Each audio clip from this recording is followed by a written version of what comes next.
அடுத்த மணவாள நகர் தனியார் அரங்கத்தில் தமிழ்நாடு அங்கன்வாடி ஊழியர் மற்றும் உதவியாளர் சங்கத்தின் மாவட்ட மாநாடு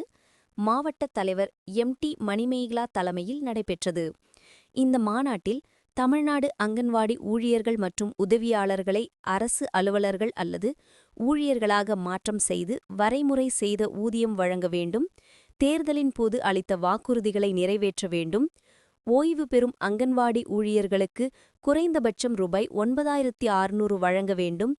ஓய்வு பெறும் பணிக்கொடையாக அங்கன்வாடி ஊழியர்கள் ரூபாய் 10 லட்சம் மற்றும் உதவியாளர்களுக்கு ரூபாய் 5 லட்சம் வழங்கும் என்ற நீதிமன்ற உத்தரவை அமல்படுத்த வேண்டும்,